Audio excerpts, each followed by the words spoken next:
ना उसको क्या बोलते हैं हम, हेयर रूट। ठीक है, हम हेयर ड्रेसर जो होते हैं, हम जड़ जो ये बाल की जड़ होती है ना, हम इसी को हेयर रूट बोल देते हैं, बट एक्चुअल में क्या होता है, जो इनर साइड होता है, और उस पे कौन वर्क करता है, डॉक्टर्स। ठीक है, हम लोग नहीं करते, हेयर ड्रेसर नहीं करते हैं। हम लोग किस पे काम करते हैं, जो हमारा हेयर की लेंथ होती है, जो कि आउटर साइड होता है, इसको हम क्या बोलते हैं, हेयर साफ्ट। इसको हम हेयर साफ्ट बोलते हैं। जो एक बाल होता है ना, उसकी 3 लेयर होती है।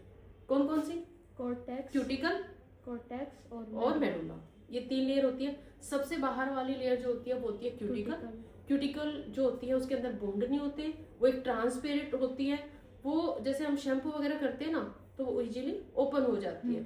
हमारी जब बालों के ऊपर किसी भी तरह का धूल, मिट्टी या धूप कुछ भी होता है ना, तो वो सबसे पहले किसको इफेक्ट करती है, क्यूटिकल को। तो क्यूटिकल क्या करती है, कोटेक्स को प्रोटेक्ट करती है, यानी कि सेकंड लेयर तक प्रोटेक्शन वो करती है। ठीक है, अब जो कोटेक्स जो हमारी सेकंड लेयर होती है, जब भी हम सलून के अंदर काम करते हैं, किसी भी तरह का केमिकल वर्क करते हैं, तो वो कहाँ जाके वर्क करेगी, कोटेक्स पे। 90% जो होता है वो कोटेक्स पे वर्क करती है।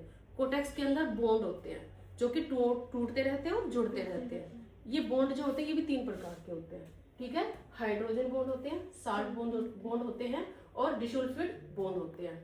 तो हाइड्रोजन बॉन्ड जो क्या होते हैं, जैसे गर्मी आई, ठीक है, या हमने शैम्पू किया, हीट दी, हमने ड्रायर किया, या हमने प्रेसिंग करी, स्ट्रेटनिंग करी है टेम्परेरी, तो बॉन्ड टूट गई। लेकिन जैसे हम हेयर वॉश करते हैं, हमारे बाल उसी पोजीशन में आ जाते हैं, यानी कि वो बॉन्ड वापस से जुड़ गए। ठीक है, तो वो टेम्परेरी बॉन्ड होते हैं। इसके बाद सेकंड आता है सॉल्ट बॉन्ड, जो कि पीएच लेवल के साथ में इफेक्ट करते हैं। वो डिपेंड करते हैं हमारे पीएच लेवल पे।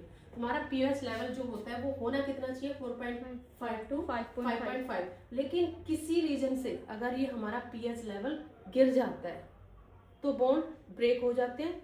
जब दोबारा से वो नॉर्मल कंडीशन में आएगा वो जुड़ जाएंगे, यानी कि वो भी टेम्परेरी होता है। बट ये जो होता है ना, ये होता है हमारा परमानेंटली। और ये बॉन्ड हम कैसे ब्रेक करते हैं, सलून के अंदर केमिकल वर्क करके। जब हम स्मूथनिंग, रिबॉन्डिंग वगैरह करते हैं ना, तो हम बॉन्ड को ब्रेक कर देते हैं। बॉन्ड को ब्रेक करके उसको लॉक कर देते हैं। मान लो हमने न्यूट्रलाइजर अप्लाई किया तो वो हमने उसको लॉक कर दिया, तो अब वो दोबारा से उस कंडीशन में बाल नहीं जाएगा, यानी कि वो जो बॉन्ड टूट गए और वो बाल स्ट्रेट हो गया है, तो दोबारा से जाके लॉक नहीं होगा, मतलब कि उस कंडीशन में नहीं जाएगा, बाल लास्ट में हमें कटिंग ही करनी पड़ेगी। ठीक है, तो ये मेन ये बातें चीजें थी। अच्छा, जो कोटेक्स होता है ना, उसके अंदर क्या और क्या होता है, इलास्टिसिटी। कोटेक्स